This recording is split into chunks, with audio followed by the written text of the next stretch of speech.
Just getting the live stream up and running, and then we'll get started.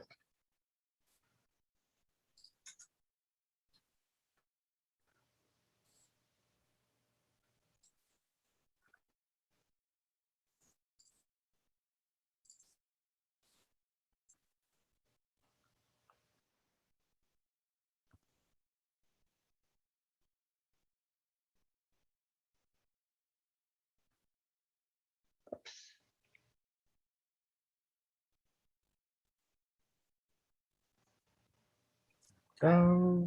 Looks like it is working, I think. All right, let's go ahead and get down to work. As I said, good afternoon to everyone. Thank you for joining me as we go into Chayei Sarah, this next section of Torah and the continuing story of Abraham's life. Well, kind of. The first half of Chayei Sarah deals with the death of Sarah and the finding of a proper burial place for her.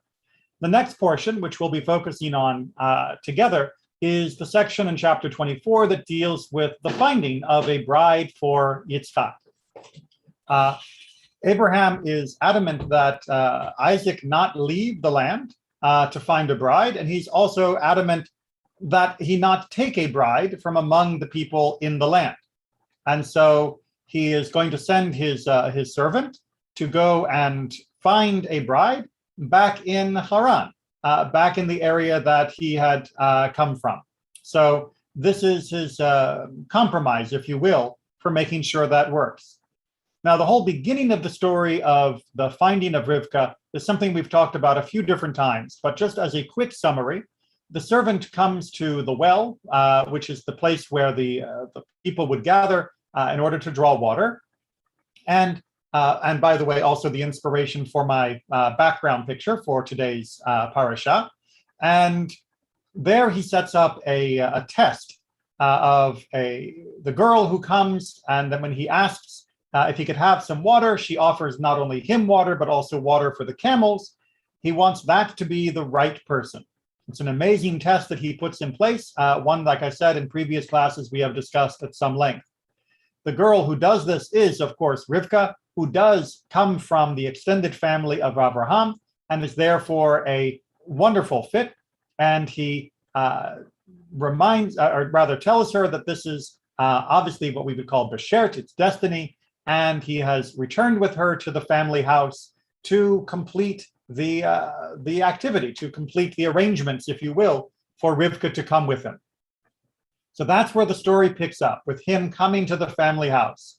And we are in chapter 24, verse 32. Now we're going to go through quite a few verses because there's a lot going on in this back and forth exchange. And there's a lot to be said about the retelling. And I want you to keep in mind Rivka herself. She seems almost like a bystander to much of this discussion, but she also has a very prominent point near the end of our text for this morning. So keep in mind, what is she thinking? What is going on in her emotionally, intellectually, and what do we learn about her family through this process? With that, let's get some text on the table. So the man, meaning the servant of Abraham, entered the house, and the camels were unloaded. The camels were given straw and feed, and water was brought to bathe his feet and the feet of the men with him. So he and the other attendants are all taken very good care of, and good hospitality is being shown. But when the food was set before him, he said, "I will not eat until I have told my tale." He said, "Speak then." All right, so just a little bit of a pronoun issue here. Right, he's given food, he refuses to eat, and instead he wants to tell his words. He wants to speak his speaking, if you will. And he responds, "Speak." Now, who exactly the he is unclear. It is most likely that it is most likely that this is Lavan, who is Rivka's brother, rather than Betuel. Betuel being Rivka's father, but somebody that we don't see a lot from after the initial introduction. Lavan, on the other hand, seems to be the one that is the primary actor at this point. So as reading the grammar here for who is the pronoun referring to, it is probably Lavan. And Lavan, you may know better from his dealings with Rivka's son, that is to say Jacob, later on. But right now he is primarily Rivka's brother, but is taking a very prominent role in the conversation with Abraham's servant.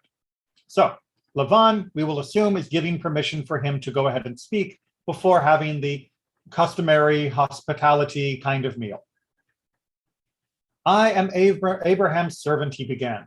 The Lord has greatly blessed my master, and he has become rich. He has given him sheep and cattle, silver and gold, male and female slaves, camels and asses. They have some proof of that because of what he has shown up with and all of the goods that he has already given as gifts.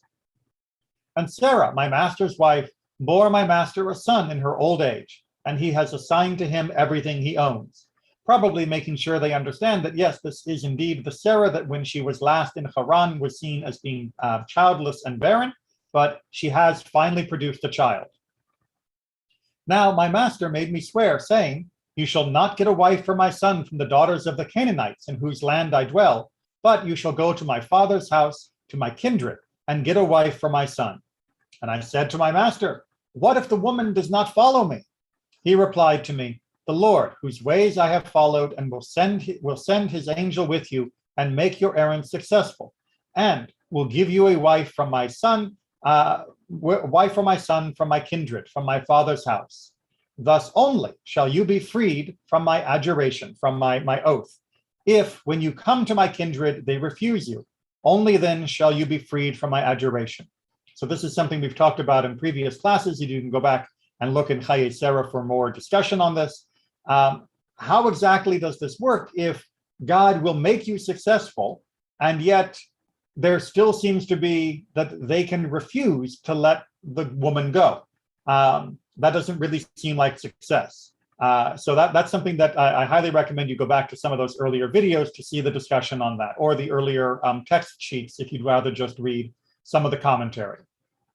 So now he continues, I came today to the spring, and I said, O Lord, God of my master Abraham, if you would indeed grant success to the errand on which I am engaged. As I stand by the spring of water, let the young woman who comes out to draw, and to whom I say, please let me drink a little water from your jar, and who answers, you may drink, and I will also draw for your camels, let her be the wife whom the Lord has decreed for my master's son. I had scarcely finished praying in my heart when Rebekah came out with her jar on her shoulder and went down to the spring and drew. And I said to her, please give me a drink. She quickly lowered her jar and said, drink, and I will also water your camels. So I drank, and she also watered the camels. I inquired of her, whose daughter are you? And she said, the daughter of Bethuel, son of Nahor, whom Milcah bore to him. And I put the ring on her nose and the bands on her arms.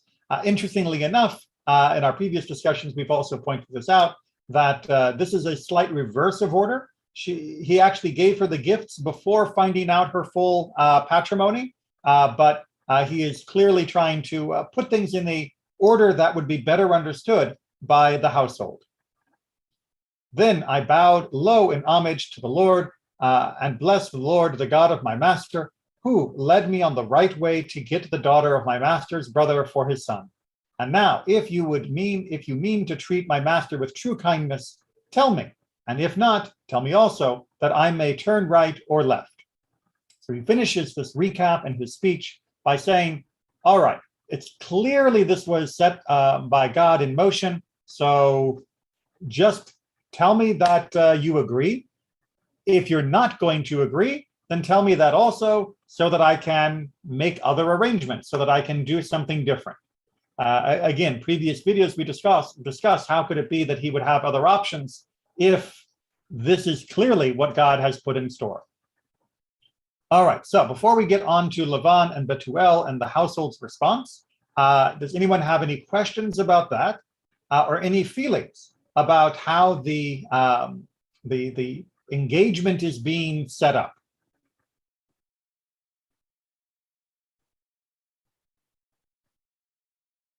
all stunned by the arrangements of how things have been brought into place. And indeed, if we look at this story, it is hard not to be moved by the way that it all played out, by the fate, if you will, that this everything fell into place perfectly. And yet we're still left at verse 49 with the potential that even with everything looking like it is, something could go wrong. And so we turn to the answer from the house. Just a second.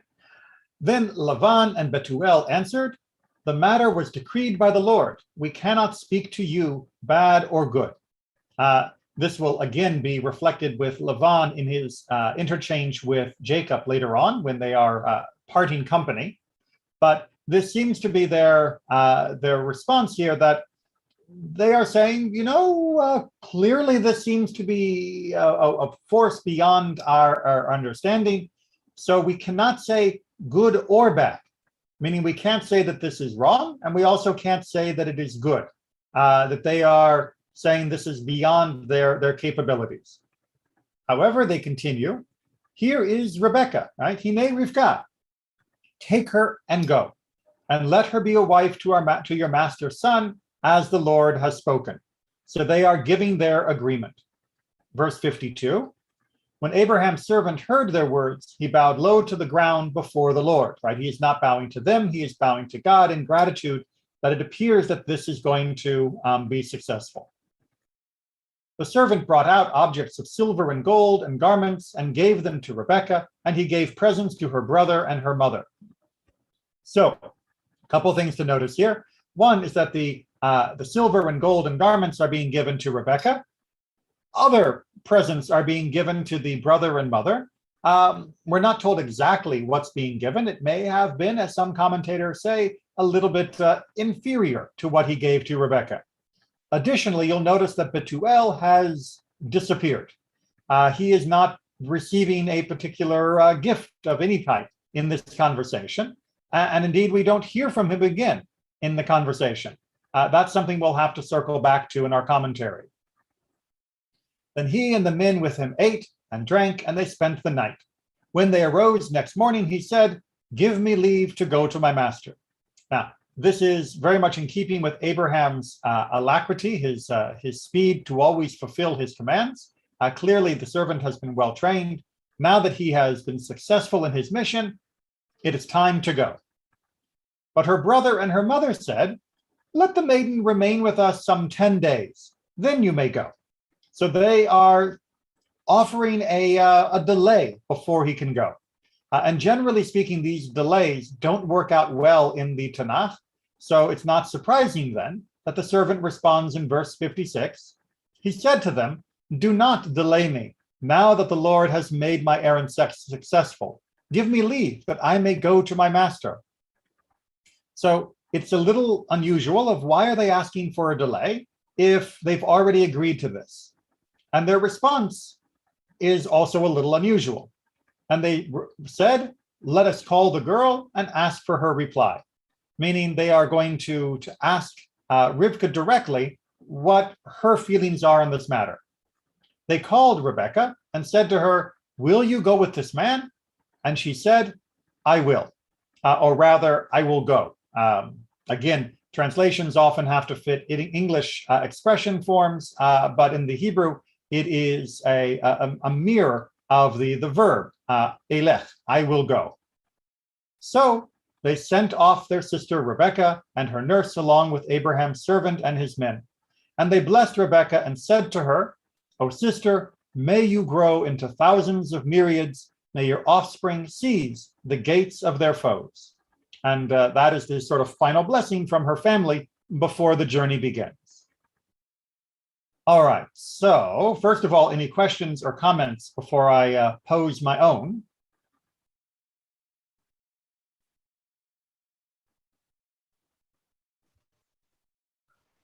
I'm not sure that the delay wasn't a kind of a calculated maneuver, knowing Laban, and to assess maybe they could get more.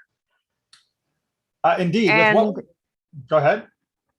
and Rebecca has been mute or not even present throughout this. So they're not really sure. She says, I will go, but maybe that's just to get away from them. I mean, she wasn't that close to her family. So it is entirely possible that the delay was more for the benefit of what else do they have in their cargo? Maybe we can get more presents. Maybe we can get more gifts. Maybe now that we've got the gifts, we don't need to let her go. I mean, after all, if this guy has already paid before taking possession of her, then if he doesn't go back with her, we can sell her to someone else, or maybe get more sent in a second run from Abraham. So indeed, the delay could have been very calculated as another way to exploit or cheat Abraham through the servant. And Rebecca's response is ambiguous. I mean, it's very clear that she will go, but it's ambiguous so that she gives no additional information. It is a one-word answer in the Hebrew, and it is lacking any adverbs or any adjectives or other modifiers that tell us why she is willing to go. It is simply a statement of action. And that is, of course, going to leave it ripe for commentary and for exploration. But this is the first time that we see a verbal assent from a woman to a marriage proposal. In all of the previous spousal relationships, we don't get a statement of a woman assenting to the relationship. Doesn't mean it didn't happen, but it is something that obviously calls for attention when it is the first time that it appears on screen in the text. And so trying to uncover this character of Rivka, who is being given more opportunity to show her agency and to show her interaction with this story is I think a very important thing. We saw her as being a driving whirlwind of activity in the scene at the well, where she is extremely active in a grammatical sense, doing so many different things. And we see her now active in choosing to go with the man as well, maybe against or with her family's wishes, depending upon how you want to read their character.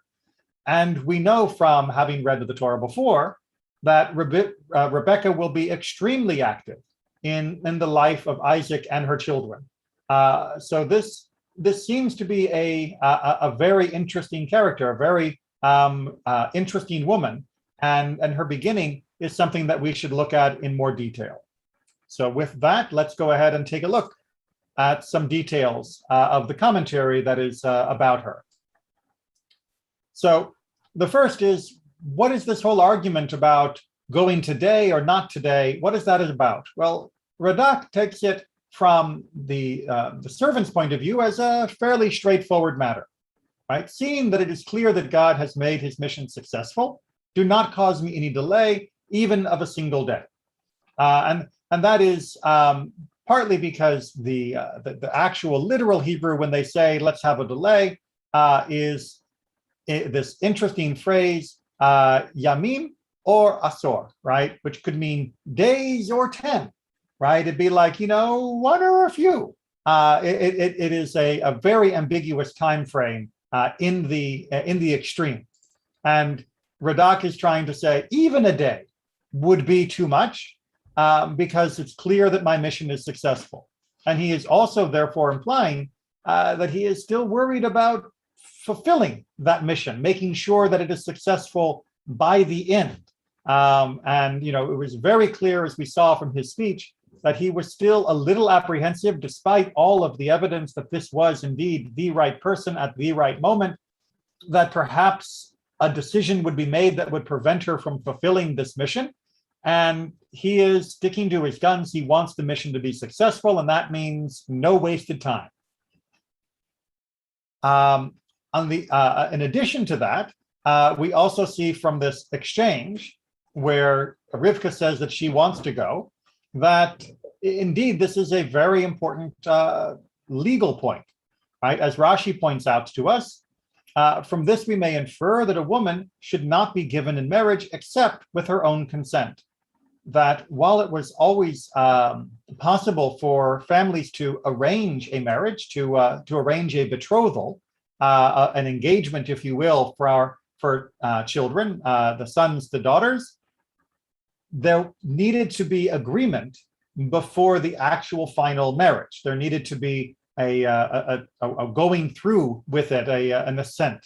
And this line of Rivka is showing us that even in Lavan's household, even in the household of Bethuel, that was still also the norm. There had to be some agreement from that bride, and all the more so, it continued to be the rule for us as well.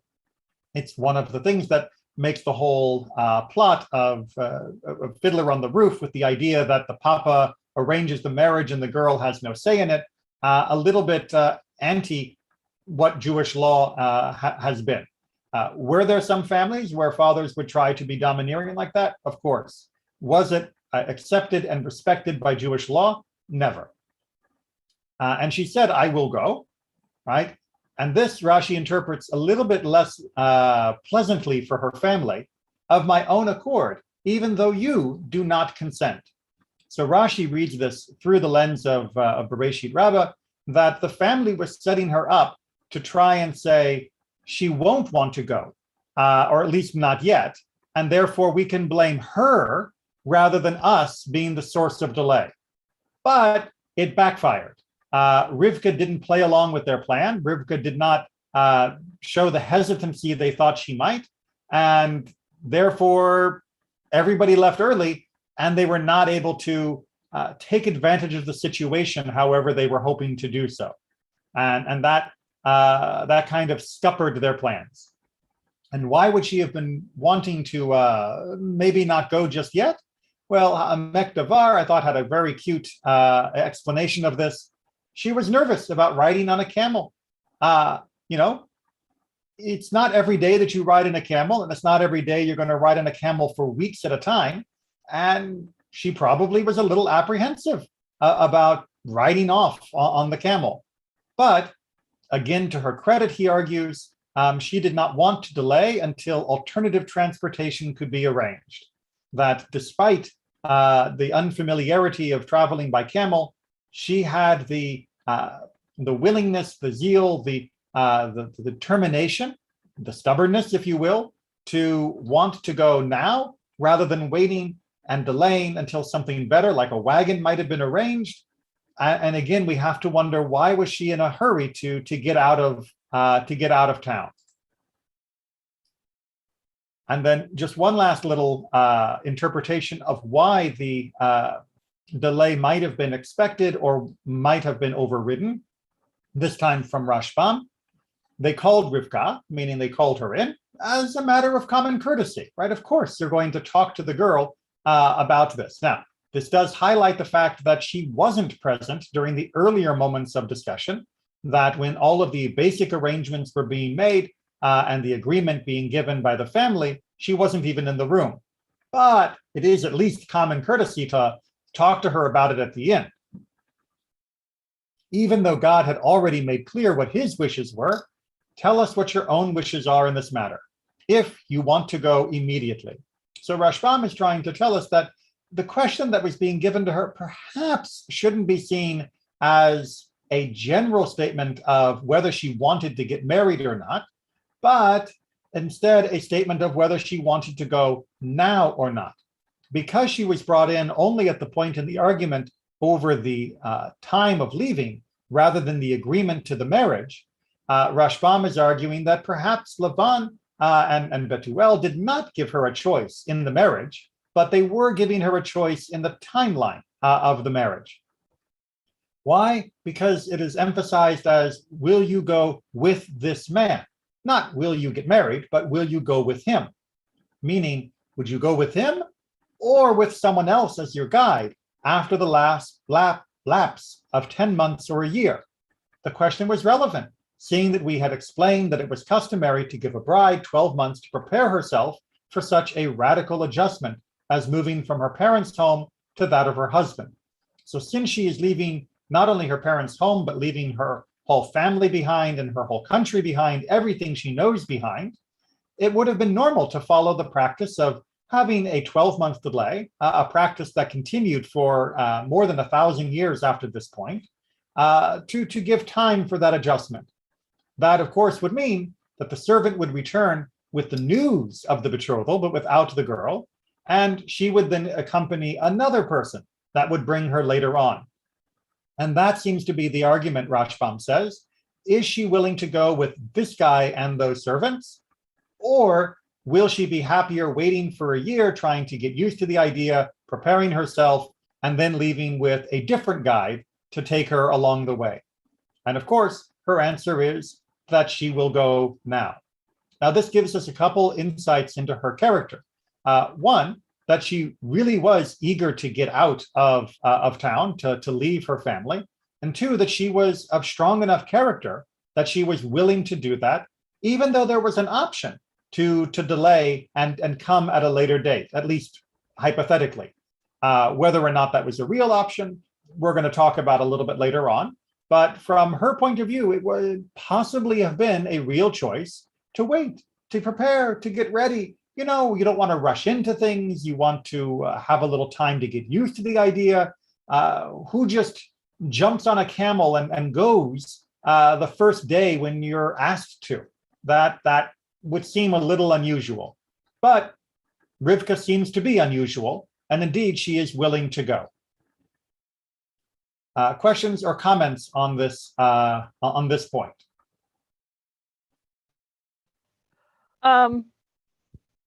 I have a feeling that Rivka knew something beforehand.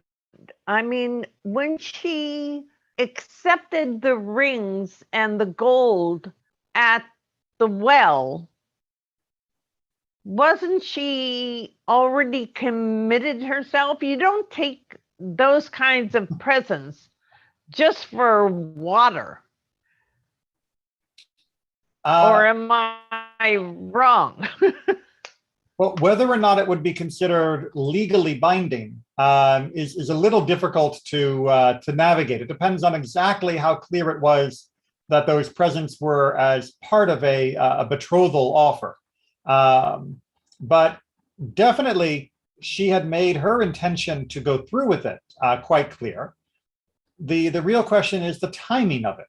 Was she willing to go now, or was she more likely to want to have a normal period of delay before she would move off to this new time?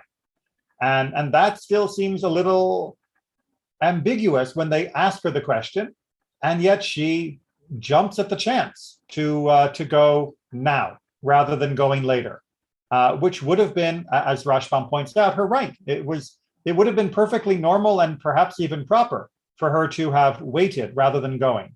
But Rivka is showing an unusual character, is what I'm trying to highlight here. All right, so Tur HaAruch has an additional comment to make on this point of the let's ask the girl of what's going on here. What's in aid of all of this? So they said, let us call the girl herself and ask her.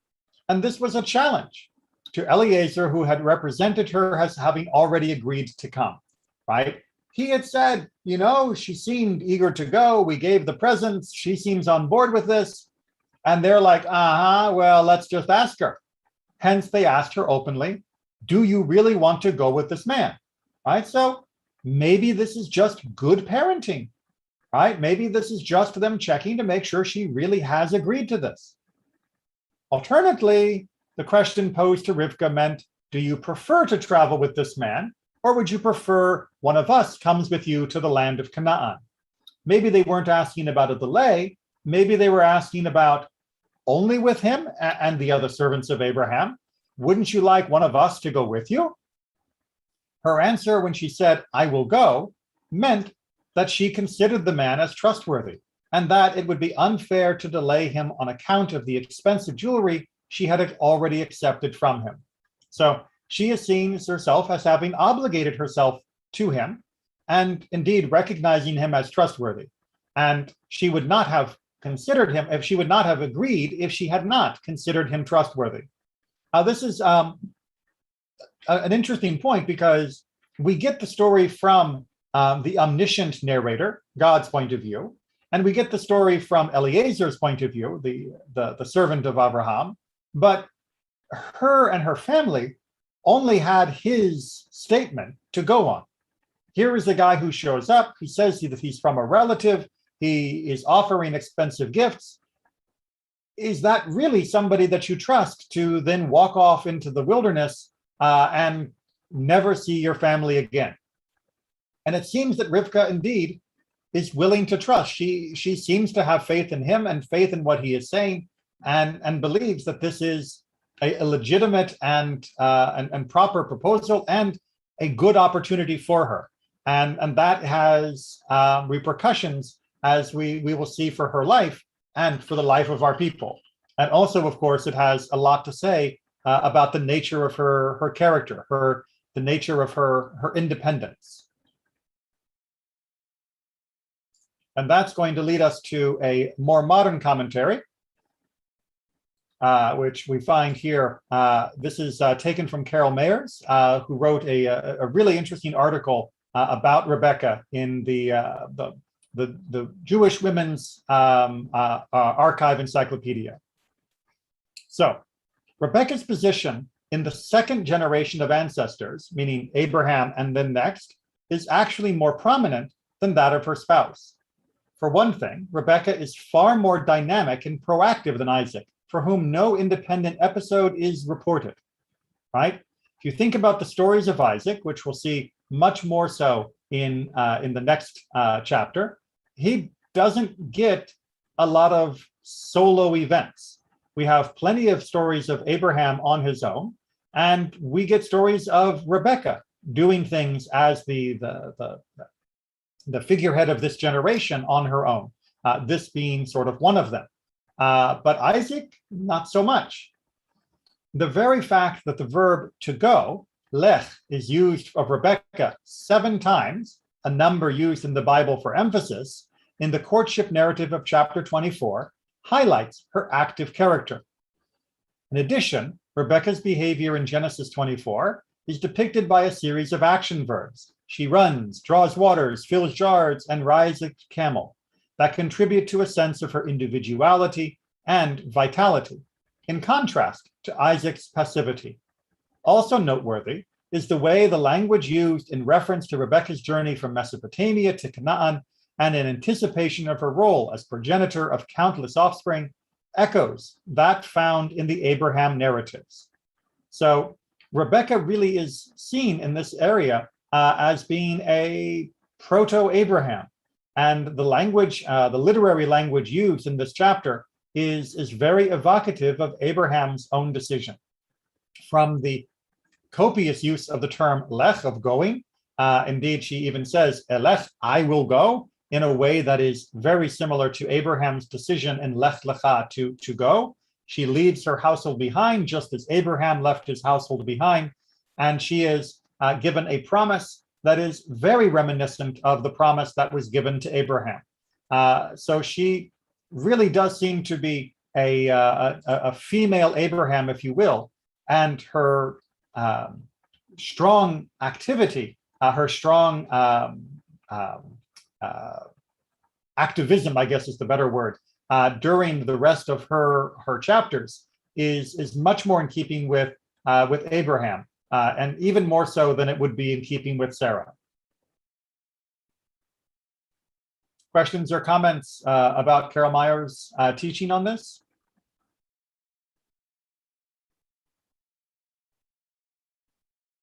All right, so let's continue our commentary then. This one straddles the page, so I'll see if I can get it to line up. This is another, I don't think I'm going to get it to fit, another modern interpretation. Abraham imposes only one condition on the servant's assignment. The woman must be willing to leave her country, her relatives, her family, as he himself once did. So again, the commentator is pointing out that this echoes Abraham's own decisions. The servant finds what he was looking for in Rebekah, whose introduction in the narrative is constructed like an appearance. Behold, Rebekah came out, right? This is almost a very bold statement of how she walks on the stage.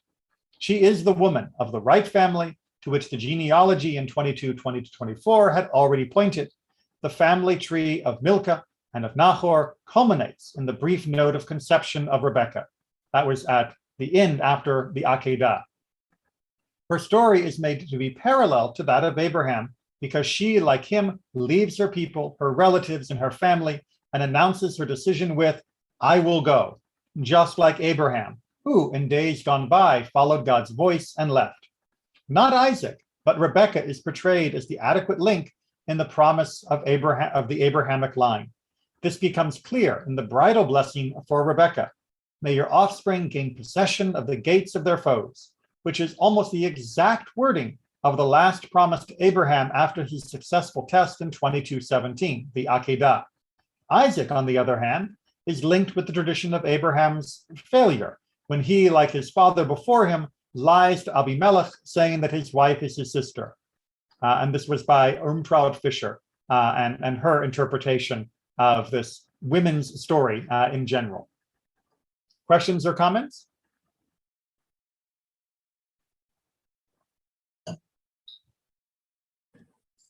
I hope you don't think we're being too harsh on Isaac, but he does have a very different personality than his father, which should be expected. All three of the patriarchs are different people. Abraham, Isaac, and Jacob each have their own way of hearing God and responding to God's calls. And seeing that Rebekah has a more Abrahamic style is not meant to diminish Isaac completely, but it is meant to say that we should not think of the spouses as being just the spouses, right? Rebekah is not merely Isaac's wife. Rebekah is one of our progenitors, and her decisions, her behavior, her personality are critical in the formation of our nation. Well, there is something very passive about Isaac. I mean, yes, I highly appreciate these modern commentaries, but there is always something. He doesn't make a fuss over the selling of the birthright. He you know, he seems to be, I don't know, almost not communicating well with anyone. So Rebekah takes the lead. I mean, maybe I'm just seeing, I mean, he's blind at a literally, I assume, a young age, and I don't know, there's just something that's very passive. Well, his blindness is attached only explicitly to near the end of his life. So I wouldn't exactly call that a young age, but he is a model more of a peacemaker, of a compromiser. And he is not someone that is given to dramatic action, but he does have powerful action. He prays, unlike his father, on behalf of his wife when she is having trouble conceiving. And he is the one who is trying to find a blessing for both of his sons, even when the tragedy occurs. He tries to reconcile with Abimelech and tries to reclaim and hold on to that which his father created. So he is a very powerful personality, but it is a soft power, if you will, rather than a hard power, the way Abraham and Rebekah seem to exhibit. And that reversal in some of the typology, I think, is maybe what you're picking up on, but I wouldn't want to call him passive in the sense that he did nothing. but he exercises his power in very different ways than we saw Abraham, and very different than we will see with Jacob. So let's get back to this whole idea of why she might have wanted to leave so badly. And the Siftei Chachamim, the meta commentary on Rashi, gives us a summary of some of the issues. Betuel, Rivka's father, wanted to prevent the marriage. Therefore, an angel came and killed him. Now, what are we talking about? How does this happen? Well, the idea is that Betuel poisoned Eliezer's food, and then he rushed Eliezer to eat before he would notice. For it is written here, back in verse 33, where we began, food was set before him. And about Joseph also, it is written, he was set in a coffin. Meaning, here too, they sought to kill Eliezer and set him, put him in a coffin. So this, why did the food get put out? Why was the food ignored? Why was that important? It wasn't just dramatic staging for the event, but that was an actual attempt. And when he said, I will not eat until I have spoken, but Eliezer realized this and said, I will not eat until I have spoken my words. And in the meantime, the angel moved the plate, swapped the dishes, and the poison ended up in front of Betuel, who ate the poison food and died, thus explaining why Betuel is no longer present in the latter half of the conversation, and why it is only Lavan and Rivka's mother that are mentioned explicitly. At this point, Betuel had already died, and had died while trying to prevent the marriage and having only cashed in on what the traveler had brought. What do people think? A bit too much of a stretch or not too bad? I know sometimes the process of Gezerah Shava, where you use one word from one verse to help us interpret a verb in another verse, can be a little, feel like a stretch or unusual, but it does explain some of the other irregularities in how the verses unfold, the absence of Betuel at the end. It does explain some of those irregularities, as well as giving us more of an insight of why Rivka might have been very happy to leave.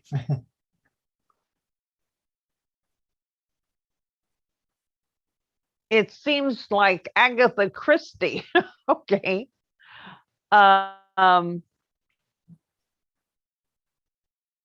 It's weird that they don't mention, a bereavement or anything, but it does kind of fit the pattern of Laban that we know later.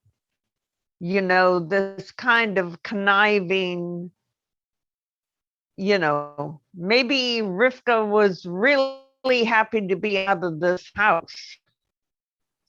Maybe she was. However, before we condemn Lavan too much as being an aberration of being such a cheat and a liar and deceiver, who was it who suggested to Jacob that he dressed up in the clothes of his brother? And who was it who helped him prepare the dish so that his father would think that it was his brother Esau? It was Rebecca. Yeah, it was Rivka.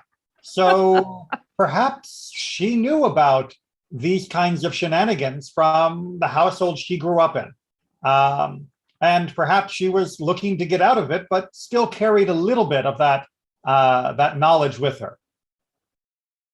Now, why would we be picking a person from this type of household? If they really are this terrible, is that who you want to be our ancestors?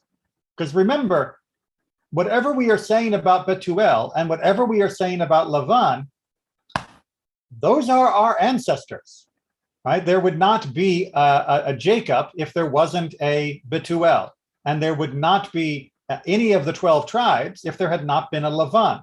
Those guys were the sires of the daughters that would eventually become the mothers of Israel.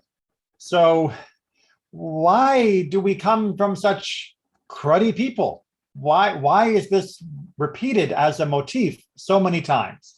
Well, Tiferet Zion says, since God knew that the Jewish people would be spread out among the nations when in exile, and typically one is influenced by his surrounding culture, he wanted our matriarchs and patriarchs to be among evil people and withstand their influence. In this way, their descendants will have the strength to hold on to their religion even in exile, since, as is often quoted, the acts of the ancestors are a sign for their descendants. So Rivka had to come from a terrible place so that her descendants would know that even if you're in a terrible place, you can still be good. She had to come with terrible neighbors or even family members so that we would know that even when you're around terrible people doing horrible things and the people and culture are rotten, which has been the case for many of the last few thousand years, we don't have to fit in. We don't have to absorb and adopt that culture, that practice, that our ancestors were strong enough to avoid it in the days of Canaan, and we can be strong enough to avoid it in our days as well.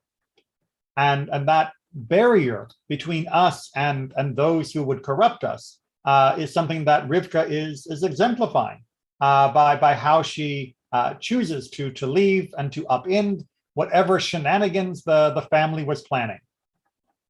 However, that barrier is not an impermeable barrier between us and the others.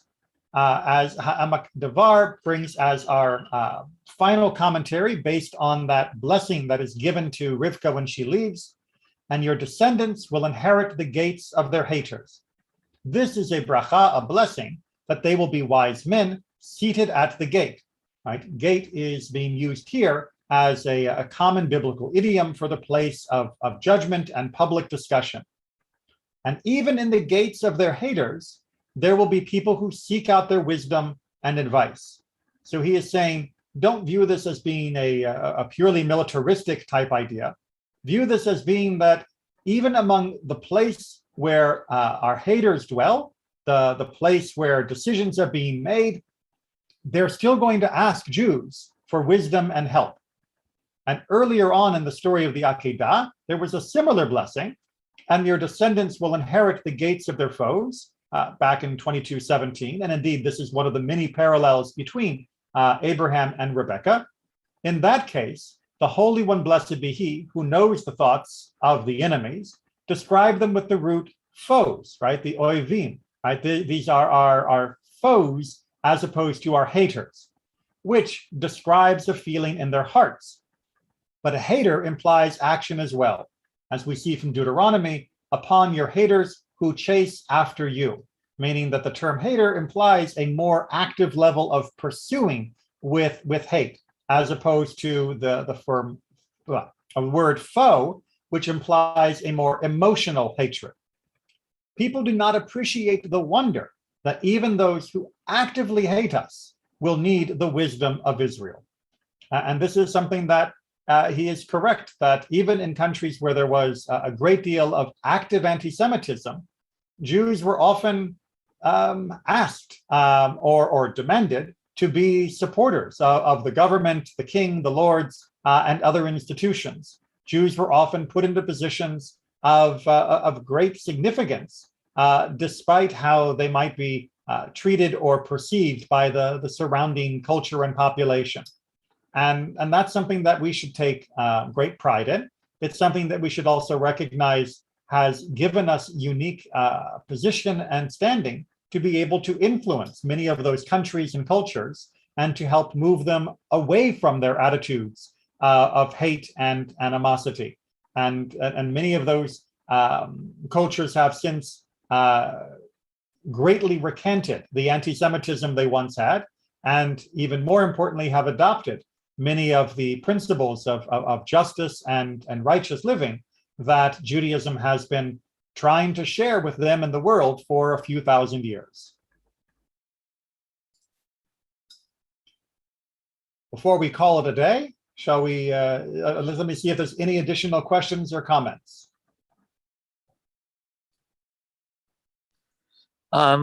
Just a question.